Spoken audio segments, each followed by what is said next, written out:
class, welcome to Bio 171. This will be our first lecture. It's going to be an introduction to anatomy and physiology. It will correspond to Unit 1 or Chapter 1 in your book. Did you know that the phrase, the skeletons in your closet, refers back to when medical students and nursing students, when they were dissecting cadavers, they used to have to come up with their own bodies to dissect, whatever that means. So just a little bit about me. My name is Dr. Beck, like I said in the overview of the tracking calendar and syllabus. I am a chiropractor, so I have my doctorate in chiropractic. I'm a nutrition consultant, and I'm a professor here at FLCC, also at Bryan and Stratton at the Henrietta and Grace campuses, and at St. John Fisher. I have a 2-year-old dog named Remy. She's pictured here. I also have a 6-year-old cat named Sydney. In my spare time, I like doing powerlifting, I paint, I dabble in cooking, and I also really enjoy reading. So, an introduction to anatomy and physiology. So, anatomy means the morphology of structures. You know, the actual physical structure of an organ or a tissue in your body. It also includes the name of said structure. The physiology, on the other hand, is how those structures function. Anatomy and physiology are extremely closely related. Structure impacts function, and that is something that you will hear a lot throughout the course of this semester. So, what I mean by that, structure impacting function. An example would be the muscular layers of this arterial wall. So, arteries have to pump blood throughout our entire bodies from our hearts. In order to do so, they have to have a lot of pressure building up to push that blood through. And they build that pressure by the muscular layer in their walls. So the structure, being that muscle, impacts the function of being able to push blood throughout the body. There are so many other examples of how structure impacts function, and we'll definitely see a lot of those as we move forward. Anatomy broadly can be broken up into gross anatomy, also known as macroscopic anatomy, and microscopic anatomy. So, gross anatomy is anatomy that you can see with the naked eye. An example would be this brain here. You can see it without any special instrumentation. Whereas microscopic anatomy, micro meaning small, you need instruments to be able to see it, generally a microscope of some sort. So these would be things like cells, tissues, and even smaller. There are microscopes that can see atoms and electrons as well. Gross anatomy then can be split up into several different categories. Surface anatomy, also known as superficial anatomy, is the anatomy that studies the body's surface, what you can palpate or touch on the body. Regional anatomy is specific to areas of the body, so if you were looking at the head anatomy, you might be looking at very specific structures versus neck or trunk and so on. Sectional anatomy looks at anatomy in cross sections. So this is how radiologists might look at different sections of your body through x-rays or MRIs. Systemic anatomy refers to the anatomy of organ systems. There are 11 organ systems, and we will go through some of them over the course of this semester, and then you'll receive the rest in Anatomy and Physiology 2. So, the organ systems that comprise systemic anatomy include skeletal, muscular, cardiovascular, nervous, reproductive, urinary, digestive, lymphatic, sensory, integumentary, and respiratory. In this class, we'll mostly be focusing on the skeletal, muscular, and nervous and sensory systems. The rest you will receive in anatomy and physiology too. Clinical anatomy focuses on anatomy that's pertinent to clinical practice, and it can be split into some subcategories as well. So pathological anatomy refers to changes in anatomy during illness. So if somebody has infectious mononucleosis, sometimes abbreviated as mono, their spleen becomes enlarged. So that would be some pathological anatomy that would go along with that. Radiographic anatomy refers to structures that are seen in imaging techniques. So you might look for specific structures if you're reading a radiograph or an X-ray to be able to orient yourself. Surgical anatomy refers to landmarks that are specific to surgery. And then lastly, as a subcategory of gross anatomy, developmental anatomy refers to changes that are made between conception and adulthood in the body. Most extensive changes in the body are made in actually the first 2 months post-conception. So when you're a 2-month-old fetus, not yet born, that is when you have the most extensive changes happening in your body. And the study of that period of time in your life is called embryology.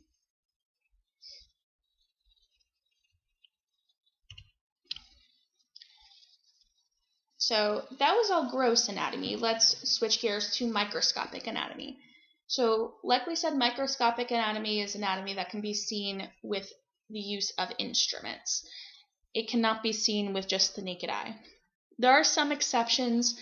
There are some cells that are extremely large and you actually can see them from the naked eye. One example is the ovum that is shed during ovulation.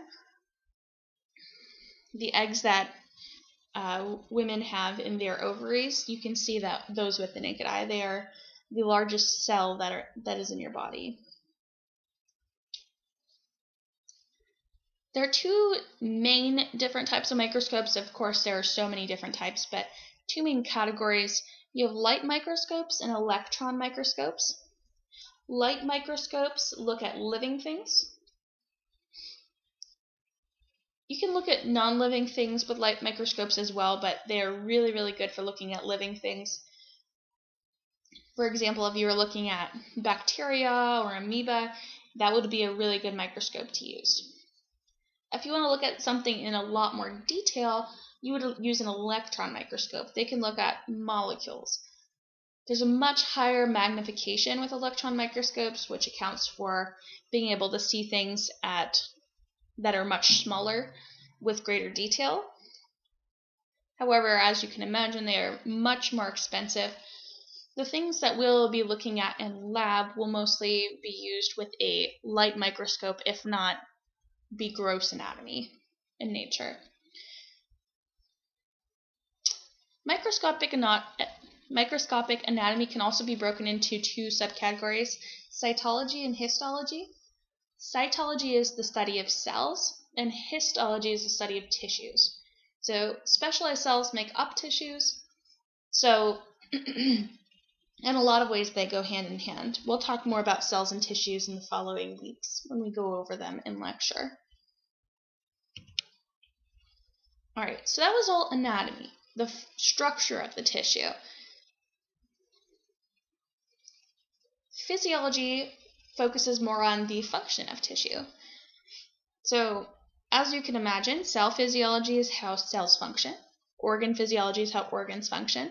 Systemic physiology is how organ systems function. And pathological physiology is how the body functions when there's a disease process present. In this picture on the right, this individual has ALS, also known as amyotrophic lateral sclerosis, or you may know it as Lou Gehrig's disease. You can see that his symptoms are respiratory distress, muscle atrophy, muscle rigidity, and muscle weakness. This is all pathological physiology. Changes in his body that are happening due to a disease process and how the body normally functions. So these can have a lot of clinical uses. When you're doing an exam on a patient, you might see signs and symptoms. Signs are things that you can observe as a healthcare practitioner. They could include things like discoloration of the eyes or the mucous membranes, maybe a rash. Those would all be signs, things that you can see. Symptoms are subjective, so they're whatever the patient is telling you. You may also use anatomy and physiology during a physical exam while taking a biopsy or a tissue sample, taking a history on patients because you need to be able to recognize certain characteristics of things that are normal versus abnormal, taking vitals, lab tests and imaging, which will use that sectional anatomy and also radiographic anatomy. And practitioners make a diagnosis based off the scientific method, which we'll be using a lot in lab. They have to be able to make a hypothesis on what they think the diagnosis might be, and then do some tests, like maybe lab tests, radiographic examinations, their physical exam, to be able to identify whether that is in fact the diagnosis. So the body can be broken up into different levels of organization. At the very, very smallest level of our bodies, we have the chemical level. The very smallest amount. At the very smallest level, we are atoms. And then atoms come together to make molecules, which make macromolecules. And we'll talk about the chemical level a lot next week when we do chemistry, and a little bit this week when we start it. Next is the cellular level. So after macromolecules are made, they can come together to form organelles. The suffix "-els" means something that's small. So it kind of means tiny organs. Organelles are going to be the driving force of cells. So think of cells kind of like their own little organism, and their organelles are kind of like our organs that keep us running. So the cellular level contains organelles, which make up cells. Next is the tissue level. So specialized cells come together to form tissues. And then specialized tissues come together to form organs at the organ level. And then a group of organs comes together to create an organ system. An example of that would be the brain and the spinal cord coming together to form the nervous system. And then all of the 11 organ systems come together to form the organism, us.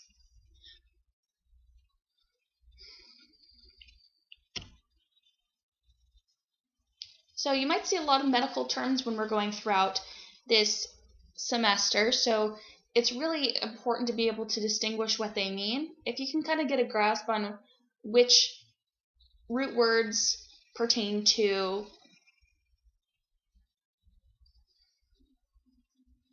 certain organs or organ systems, it'll be a lot easier to decipher what certain words mean. The use of it in the world allows for greater precision and accuracy, especially if you're going into the healthcare field where you'll need a lot of experience with documentation and being able to communicate with other health professionals to the best of your ability. So word roots are going to be the main part of the word. Not all words have word roots. Some just have prefixes and suffixes. Some have word roots and suffixes. Some have prefixes and word roots. It can be a mishmash of those three things. Sometimes they're referred to as combining forms or combining vowels. So that just means that it has a vowel connecting a word root with a suffix.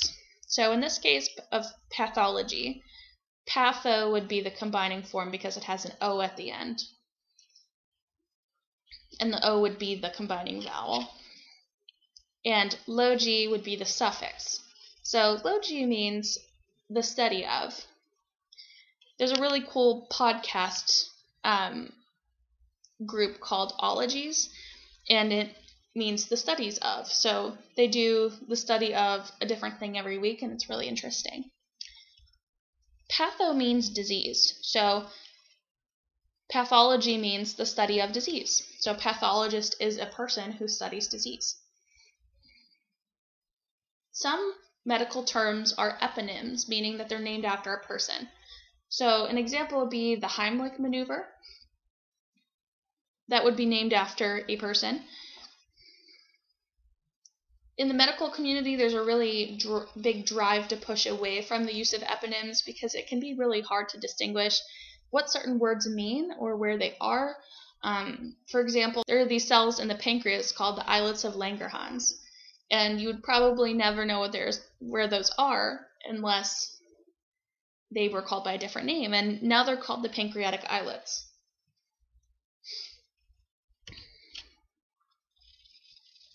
So, like we said, the surface anatomy are the anatomical landmarks that can be palpated. They can be seen, they can be touched.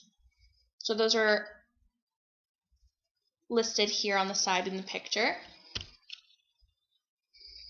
You may also see or hear of anatomical position a lot. So when we use certain medical terms and when we use anatomical positioning terms, which we're going to talk about in a second, it refers to a person who is in anatomical position, and that's really, really important. So anatomical position is when a person is facing forward with their palms facing up and at their sides and their feet facing forward about shoulder width apart.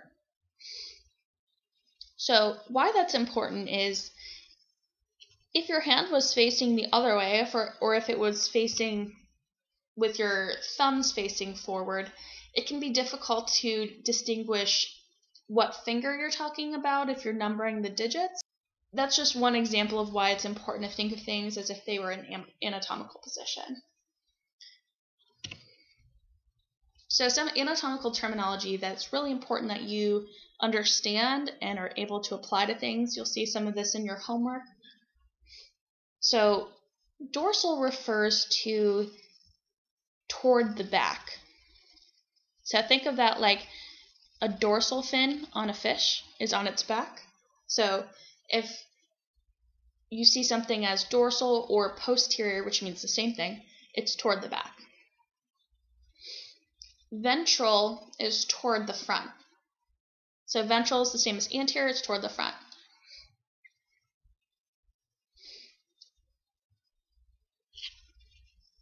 So you could say that your belly is anterior or ventral to your back or to your spine.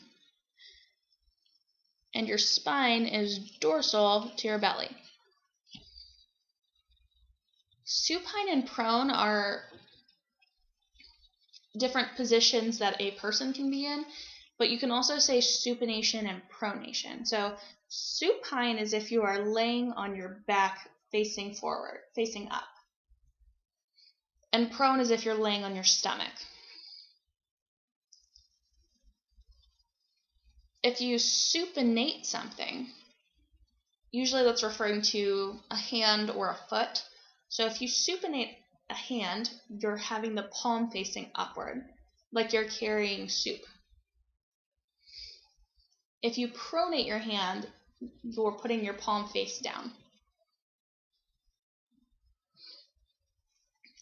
Superior is toward your head. So you can think of that as somebody who feels that they are superior to you. It's all in their head, or they have a big head. So superior is toward the head, inferior is towards your feet. Medial is towards your midline. So you can think of that like a median on the highway, or just medial sounds like middle. And then lateral is toward the outside, so away from the midline. Proximal and distal are very specific to just your extremities. So in other words, your arms and legs. Otherwise, they mean about the same thing as superior and inferior, but they're referring specifically to the arms or the legs, not the trunk, not the head. So you could say that your shoulder is proximal to your elbow. It's closer to your head. You could also say your foot is distal to your knee.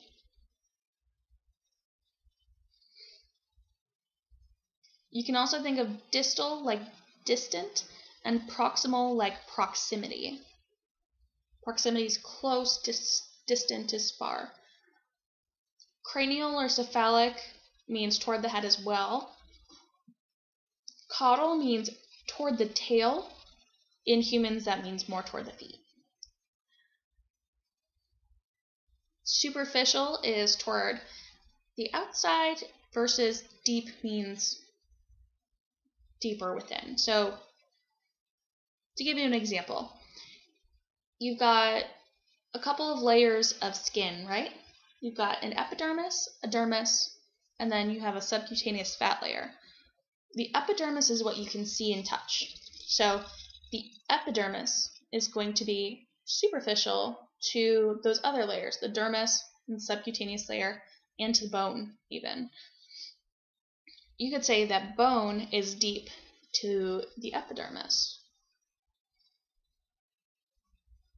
Let's do a couple more examples. So you could say the eyes are blank to the nose. I'll give you a second to think about it.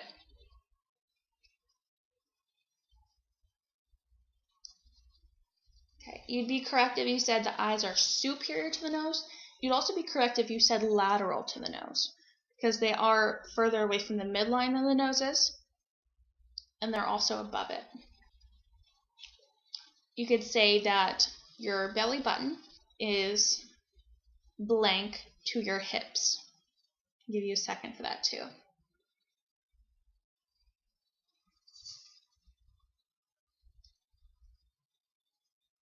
Okay, you'd be correct if you said superior, medial,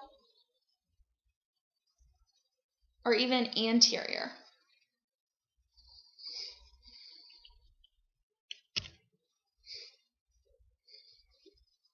Okay. The abdomen can be split into quadrants, and this is normally how medical providers will refer to the abdomen. It's easy because they are referred to by exactly where they are. So just remember to think of it as the patient's left and the patient's right. So even though this is looking at it, this would be your left side. This is the patient's right. So this is their right upper quadrant and their right lower quadrant. And then they have a left upper quadrant and a left lower quadrant. So that'll be important when it comes to thinking about where certain organs are, and if somebody's having pain in one of those quadrants, what that might mean for those organs. The abdomen can also be split into regions. This is less common, but it can be very much utilized in specialist offices. So again, patient's right versus patient's left. They have a left hypochondriac region and a right hypochondriac region. Chondro means ribs. Hypo means below. So it's the region below the ribs. They have a left lumbar and a right lumbar region. That's referring to the part of the spine that it's in front of. So the low back is the lumbar spine. So the left and right lumbar regions for the abdomen. And then you have the left inguinal and the right inguinal region. And those are referring to the inguinal ligament. Then we have down the middle the epigastric region. So epi means above. Gastro means stomach, so above the stomach. Then we have the umbilical region, which is right around the belly button, or the umbilicus. And then we have the hypogastric or pubic region, hypo meaning below, gastro meaning stomach, so below the stomach, and then pubic is referring to the pubic bone.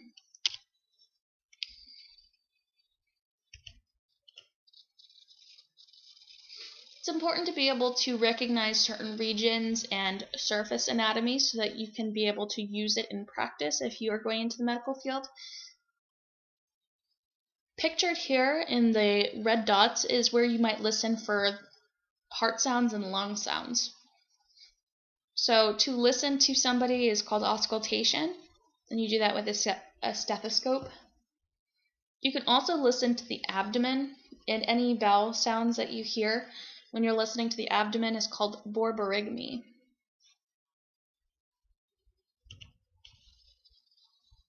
For sectional anatomy, we can split the body into several different sections, and there's a good picture on the next slide. Frontal or coronal plane, so we're splitting the body into anterior and posterior segments.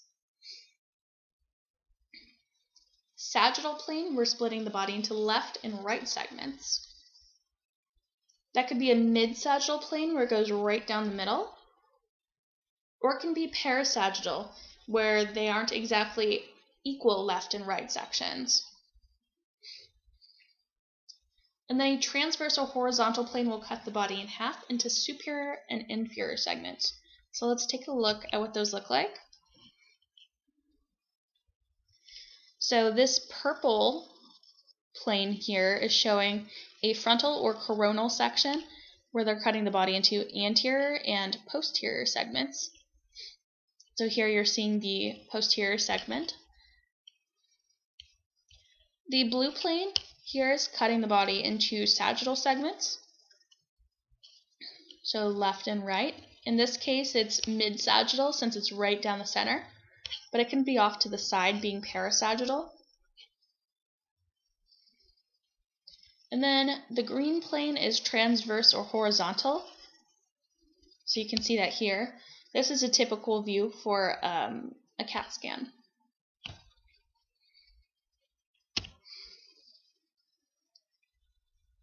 The body can also be split into cavities, and we can further distinguish certain organs that belong to certain cavities from here. Cavities are closed, fluid-filled, and lined with a serous membrane, which is called a serosa. The organs are suspended within these cavities, so they are not free-floating. They are adhered by fat and by fascia and muscles holding everything together. The body cavities themselves are important to protect organs and to permit changes in the size of the organ. So they allow those organs to expand without putting too much pressure on them. They're also considered potential spaces, which can be an issue when it comes to excess fluid or even excess air in some cases. For example, if you were to get excess air in your pleural space surrounding your lungs, that's called a pneumothorax. And if you've ever seen anything like Grey's Anatomy or House, that's when they take, a pen or a needle of some kind and put it into the chest to relieve air, and you hear the air flowing out. That's because there was air compressing the lungs, surrounding the lungs in that body cavity of the pleural space. But you can also have a hemothorax in that same area if that area were to fill with blood. So that's why it can be an issue with body cavities with potential spaces. While they allow organs to change in size, they can also allow air and fluid in, which can cause issues. So two of the main cavities are the thoracic cavity and the abdominopelvic cavity, and those are separated by the diaphragm. So the thoracic cavity you can think of as kind of right at your waistline, right where your ribs end. From there up to your collarbone, that would be your thoracic cavity. And then below that to your hip bones would be your abdominopelvic cavity.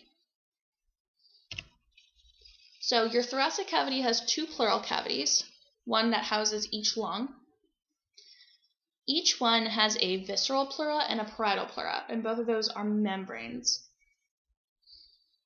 So the visceral pleura, visceral is pertaining to organs. So Whenever you see visceral, that means that it's surrounding an organ. The visceral pleura is surrounding the lung, and then the parietal pleura lines the pleural cavity. So it's important because those membranes have a serous fluid in them so that it prevents any friction from occurring. If friction occurs on the lungs, then you get pleurisy or pleuritis. Between the pleural cavities, you have the mediastinum, which houses the pericardial cavity. Other than the pericardial cavity, the mediastinum has a lot of your major blood vessels, and it also has your thymus, which is an endocrine gland.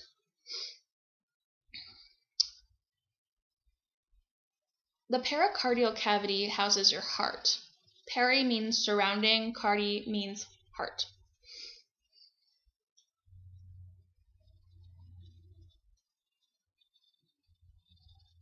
So the visceral pericardium is going to surround the heart itself, and the parietal pericardium is going to surround the pericardial cavity.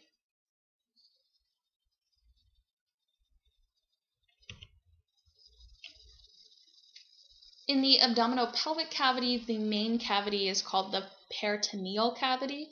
That's going to be a blanket term for everything that's going on in the abdomen and pelvis. All of the organs are going to be covered in a visceral peritoneum, and the peritoneal cavity itself is going to be covered in a parietal peritoneum.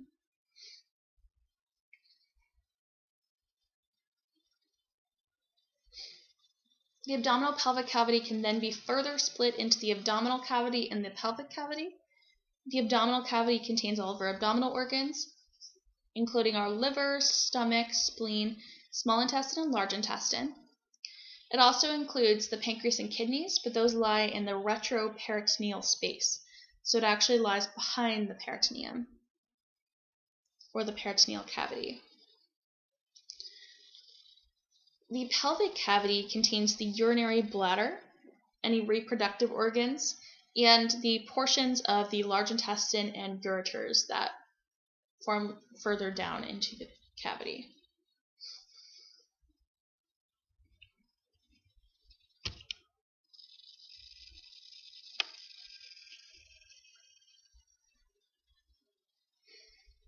Okay, so now that we've talked a lot about the cavities of the body, how to split anatomy and physiology from each other, and how they work together, let's talk a little bit about how these organs regulate themselves, how your body regulates itself. And that's called homeostasis, bringing your body back to its normal set point. Without homeostasis, you would become sick or you would die. So homeostatic regulation is the regulation of homeostasis, adjusting any of your physiological systems in order to maintain homeostasis.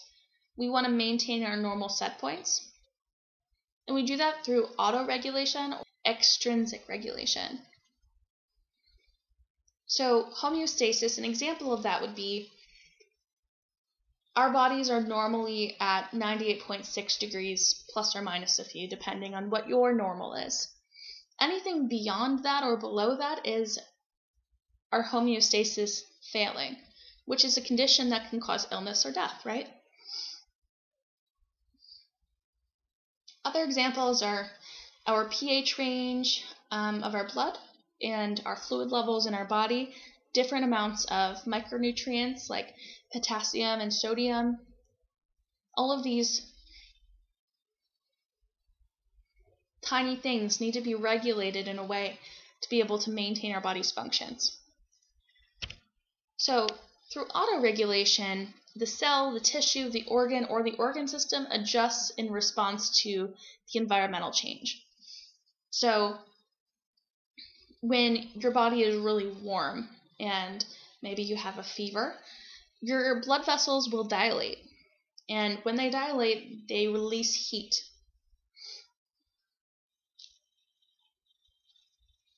If you, on the other hand, were really cold, your blood vessels would constrict. And this would conserve heat. It would actually bring blood away from the extremities and to your core. Extrinsic regulation results from the nervous or endocrine systems. During exercise, our brain tells the heart rate to increase in order to bring blood to all of our vital organs who are using all of this oxygen so quickly. It can also tell the heart rate to slow down if it's going too fast.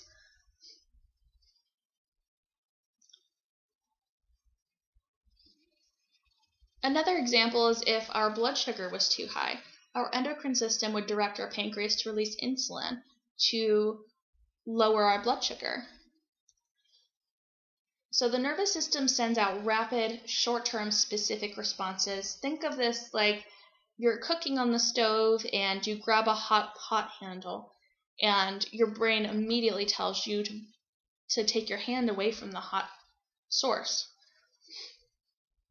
Whereas the endocrine system has more widespread, slow, and long-lasting responses due to its hormones rather than nervous impulses. So here's a little overview of homeostatic regulation.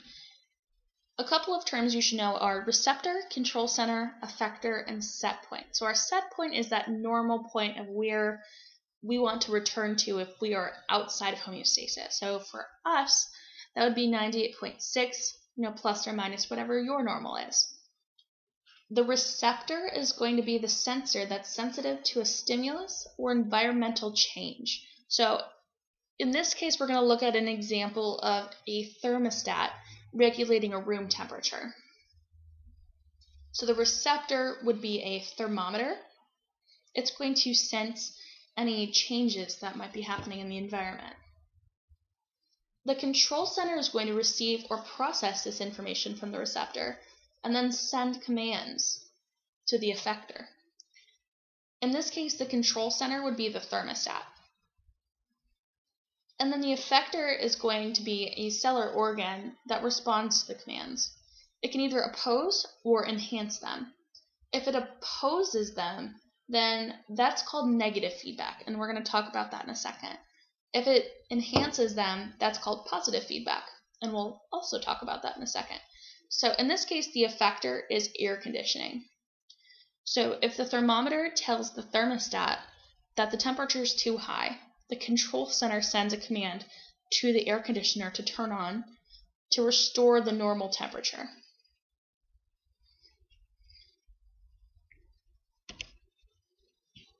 So we said negative feedback is when a cell or organ that responds to commands from the control center opposes the stimulus.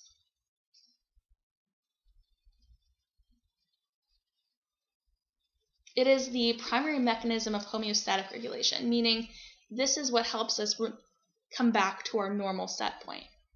In our previous example, that was an example of negative feedback because had the air conditioner enhanced the stimulus, it would have made the room hotter, which wouldn't make sense because it's an air conditioner.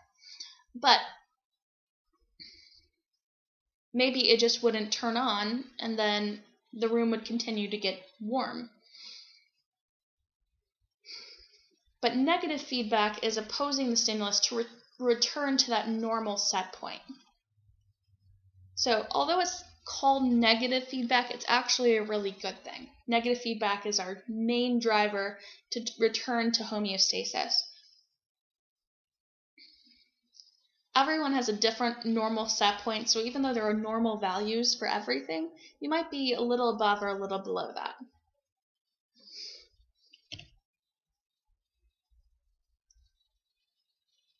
So here's an example showing negative feedback, but through our normal body's temperature. So in this case, the stimulus would be the body's temperature sensors. And here at the top, it's showing that the body temperature is increasing. So the temperature sensors in your body sense that your temperature is increasing. It sends that information to the brain, which is our control center. Specifically, the hypothalamus is what controls our temperature. The control center sends commands to the blood vessels and also the sweat glands in your skin. And the effectors oppose the initial stimulus of the increasing temperature by increasing blood flow to the skin and increased sweating to restore your normal set point. You can also see that in the opposite example. So if your temperature starts to decrease, that's the stimulus. The receptor that picks up that stimulus is the temperature sensors again. It tells the brain or the control center the temperature is decreasing. That sends commands to the effectors, still the blood vessels and sweat glands in the skin, but also this time the skeletal muscles. And they respond with decreased blood flow to the skin, decreased sweating, and shivering, which restores the normal body temperature. So all of these are going on in your body at all times to maintain your normal set points. Positive feedback, on the other hand, enhances the initial response. These are typically disease states. There are a couple of examples where positive feedback is a great thing, and those are blood clotting and pregnancy. So in pregnancy, you have stretch receptors in your uterus when you're giving birth. With each contraction, those stretch receptors tell your brain that, stretching is happening. And then the brain tells the pituitary gland to release oxytocin. Oxytocin is a hormone that is responsible for labor contractions. So, with each stretching signal that gets sent to the brain, more oxytocin is released. So, more and more contractions occur until the baby is born. So that would be an example of that response being enhanced. And then blood clotting. Damaged cells in the blood vessel wall release chemicals that begin the clotting process. They start a chain reaction, cells start clumping, and it turns into a positive feedback loop where more cells accumulate until a clot is formed. So you can think of equilibrium kind of like homeostasis. Homeostasis is when opposing forces are in balance and we're back to our normal set point. So in living things, this process is called dynamic equilibrium. We're constantly in changing conditions. When you go outside, the temperature might not be ideal for your body. So our bodies are constantly adapting to changing environments, and that's called dynamic equilibrium. So let me know if you have any questions on this week's lecture. Go ahead and start Chapter 2 lecture. It'll be Part 1 of Chapter 2, and then we'll do the next part next week.